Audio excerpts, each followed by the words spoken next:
Assalamualaikum warahmatullahi wabarakatuh. Berjumpa lagi dengan Pak Mun, dan di video kali ini kita akan membahas tentang PMP yang sebentar lagi akan rilis di bulan Oktober ini, guys. Nah, jadi tanpa panjang lebar lagi, kita langsung ke presentasi ya. Jadi sini ada bisnis proses aplikasi EDS 2020 COVID-19 ya. Jadi bimbingan teknis pemetaan mutu 2020 melalui video konferensi. Jadi ada beberapa hari yang lalu itu ada Zoom mengenai PMP ini. Nah, jadi di sini kita akan jelaskan sedikit tentang tujuan aplikasi, sasaran, kemudian responden, platformnya apa yang akan digunakan nanti, kemudian alur aplikasi, fungsi aplikasi, kemudian gambaran aplikasi serta tahapan rilis aplikasi serta catatan penting lainnya. Nah, jadi sebelum teman-teman kita lanjut, jangan lupa like dan subscribe channel ini, kemudian jangan lupa bagikan ke teman-teman yang lainnya. Nah, jadi tujuan dari pemetaan mutu 2020 itu melakukan pemetaan kondisi mutu pendidikan di masa pandemi COVID-19, memberikan rekomendasi dan tindak lanjut bagi satuan pendidikan di masa pandemi. Nah, kemudian sasarannya itu dari Diktasmen ya, dari SD, SMP, SLB, SMA, dan SMK. Nah, jadi responden aplikasi EDS-nya ini itu untuk kepala sekolah itu sebanyak 1 responden. Ya, jadi ada pengurangan di sini mengenai responden yang ada di EDS 2020 nanti. Kemudian yang kedua itu ada guru ya, mencakup guru kelas, guru agama, dan guru penjas jika itu di jenjang SD.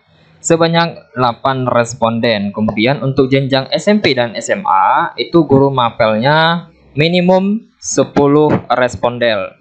Ya, jadi minimal ya. Jadi minimal itu ada 10 responden.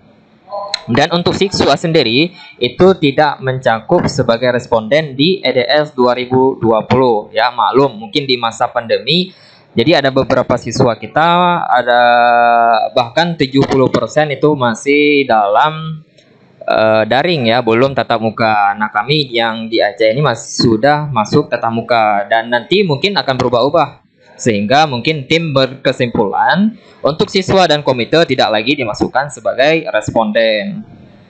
Kemudian platform yang akan digunakan itu adalah versi Android ya, offline, yang bisa diakses offline, artinya tanpa koneksi internet. Jadi tinggal mendownload aplikasi EDS-nya melalui Play Store nanti. Kemudian melalui desktop ya, ini seperti biasa, melalui aplikasi EDS ya. Nah, kemudian untuk alur aplikasinya itu yang pertama responden ya mengisi, kemudian nanti akan ada file CSV ya, file yang akan di di download nanti, kemudian diberikan ke operator. Operator akan memasukkan ke dalam aplikasi EDS-nya, kemudian melakukan perhitungan rapor, kemudian melakukan fakta integritas seperti biasa, kemudian barulah dikirimkan ke server ya. Setelah dikirimkan di server, kemudian diolah sedemikian rupa nanti oleh tim PMP Kemdikbud, kemudian datanya nanti dijadikan sebagai supervisi mutu untuk penilaian satuan pendidikan ya. Kemudian nanti akan diserahkan kepada LPMP dan dinas setempat ya. Jadi seperti itu alurnya nanti, teman-teman. Nah, untuk fungsi aplikasi mobile itu sendiri ya, itu via Google Store seperti saya katakan tadi. Kemudian untuk pengambilan instrumen dari server, kemudian untuk pengisian di aplikasi ya, nanti ada file yang akan terunduh dari HP, kemudian kita operator memasukkannya ke aplikasi PMP. Kemudian submit ya, artinya pengisian itu harus melalui smartphone masing-masing. Kemudian ekspor hasil pengisian menjadi CSV ya, seperti saya katakan tadi, itu satu file yang diekstrak untuk dimasukkan ke aplikasi PMP-nya.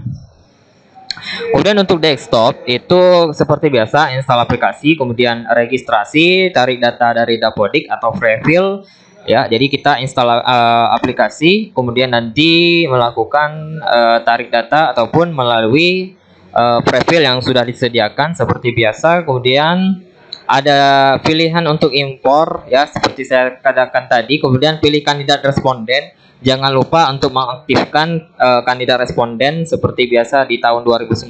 Kemudian pengisian instrumen EDS 2020 ini menjadi satu alternatif ya. Kemudian cek progres seperti biasa, hitung rapor mutu ya. Jadi sebelum melakukan sinkronisasi teman-teman jangan lupa untuk melakukan hitung rapor mutu. Dan kemudian gambaran EDS 2020 ini jumlah respondennya ya. Untuk jumlah respondennya ini itu untuk SD minimal 8 guru plus 1 capsek. Ya, minimal 8 guru kelas plus 1 capsek. Ya, responden berkurang dibandingkan tahun 2019 sudah jelas. Ya, sudah jelas kita jelaskan tadi. Atau jumlah untuk SMP itu minimal 10 guru 1 capsek, jadi 11 atau jumlah guru di sekolah tersebut. Jadi di antara SD dan SMP dan SMA ini boleh diisikan sejumlah guru yang ada di sekolah tersebut. Kemudian untuk platform aplikasi pengisian dapat menggunakan mobile ya. Jadi ada dua tadi, menggunakan Android dan versi desktop atau laptop atau komputer. Ya, jadi untuk integrasi Dapodik syarat installnya itu dari awal seperti download prefill, kemudian lakukan hitung rapor di lokal, kemudian barulah kita sinkron ya. Kemudian registrasi offline, menarik data Dapodik lokal atau ya. Jadi ini bagian registrasi ya. Kita download dulu prefillnya, kemudian kita tempatkan di prefill Dapodik, kemudian barulah kita lakukan registrasi. Dan untuk sinkronisasi ya, penambahan faktor keamanan sinkron perbaikan bertahap. Jadi untuk sinkronisasi ini perbaikannya secara bertahap ya. Jadi banyak trouble-trouble yang terjadi. Jadi seperti biasa teman-teman. Oke, kemudian tahapnya rilis ya. Jadi ada beberapa tahap. Itu tahap pertama untuk installer itu di Oktober ya.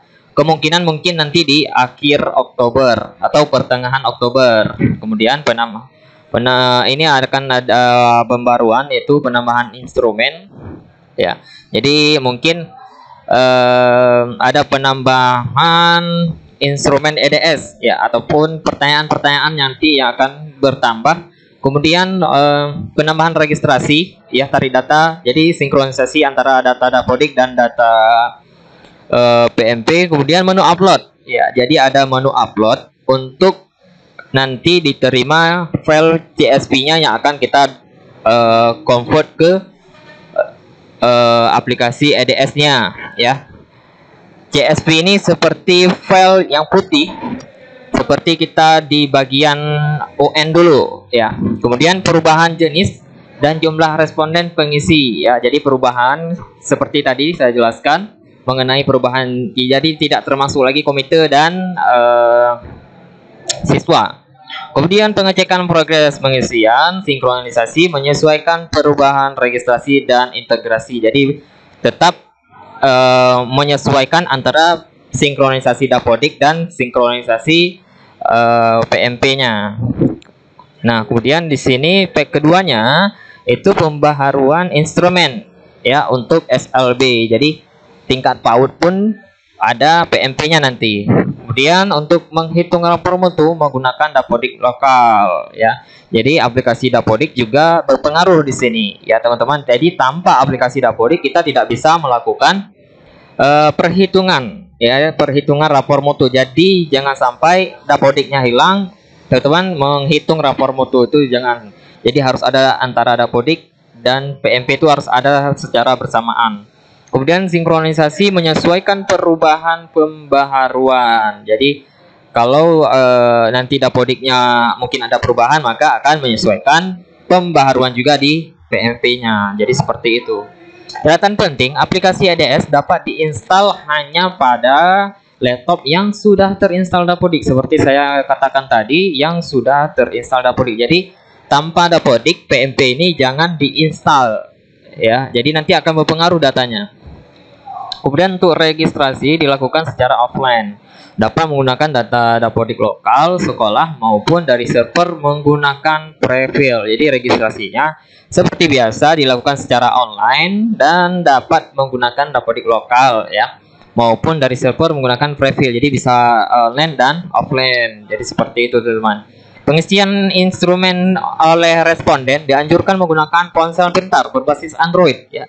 Jadi wajib menggunakan ponsel yang berbasis Android, jangan HP Nokia yang titut-titut ya. Jadi jangan seperti itu. Kemudian pengisian dapat dilakukan pada aplikasi EDS 2020 jika responden tidak memiliki gawai dengan mengisi sendiri. Jadi dapat dilakukan. Jadi misalnya nih guru tidak ada ponsel ya, tidak ada ponsel, maka bisa dilakukan atau dibantu untuk operatornya menyerahkan aplikasi EDS-nya untuk di-input di laptop ya.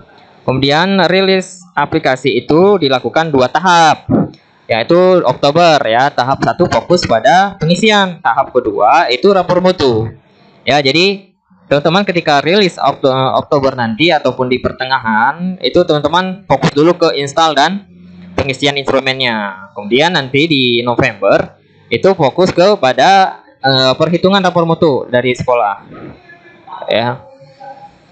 Ini khusus untuk instrumen SLB ya. Kemudian instrumen disusun untuk jenjang SD, SMP, SMA ya. Untuk SLB menyusul jika sudah final. Jadi untuk SLB bisa setelah abang-abangnya ya, setelah SD, SMP dan SMA. Jadi pengisian mekanisme pengisian itu pertama install aplikasi, kemudian registrasi atau tarik data dari aplikasi Dapodik menggunakan Prefill boleh ataupun online, kemudian pilih kandidat responden. Jadi teman-teman di sini tentukan guru-guru yang akan menjadi respondennya nanti ya. Kemudian pengisian instrumen responden, kemudian upload ya, upload dari file CSV tadi yang diisi dari Android, kemudian cek progres pengisian apakah itu terisi atau tidak ya. Kemudian klik sinkronisasi untuk mengirim data ya. Jadi cek progres pengisian ini bisa melakukan hitung rapor dulu. Kemudian panduan EDS 2020 COVID-19. Jadi instalasi EDS harus diinstal aplikasi terbaru ya, dengan versi yang sekarang ini ketika saya buat video ini yaitu Dapodik 2021A ya. Kemudian registrasi data dari Dapodik, pilih kandidat, kemudian pengisian instrumen ya, bisa melalui Android ataupun melalui laptop, kemudian upload, cek progres dan sinkronisasi seperti tadi ya. Kemudian update page ya, panduan COVID, panduan EDS, update page jika ada, kemudian cek isian kembali, fakta integritas kalau sudah selesai, kemudian sinkron lagi, kemudian lihatlah hasil rapor mutunya ya. Ini di tahap kedua ya. Kemudian persiapannya apa-apa yang harus disiapkan. Kemudian unduh Prefill EDS untuk registrasi, bukan tarik dari Dapodik ya. Unduh Prefill EDS, jadi dari web EDS-nya, kemudian pindahkan ke file Prefill ke dalam folder C ya. Nanti kalau sudah rilis saya akan rilis video tutorialnya. Kemudian pasang installer seperti biasa, registrasi dengan akun dan unduh Prefill. Jadi seperti ini teman-teman. Nanti teman-teman unduh dulu Prefillnya, pilih provinsi, kemudian pilih tentukan kode registrasi dan download Prefillnya. Jadi seperti ini. Nah, jadi ini dia ya penampakan yang beta ya, uji coba ini. Nah, jadi seperti itu teman-teman. Nah, Jadi kita tunggu saja rilis aplikasi PMP-nya. Ya, mudah-mudahan lancar dan tanpa hambatan. Nanti kalau sudah rilis saya akan bubuhkan link download dari webnya. Biasanya kalau sudah rilis itu pasti padat webnya. Tapi akan saya buat tutorialnya dan saya unggah di channel ini. Jadi teman-teman jangan lupa selalu untuk melihat channel ini.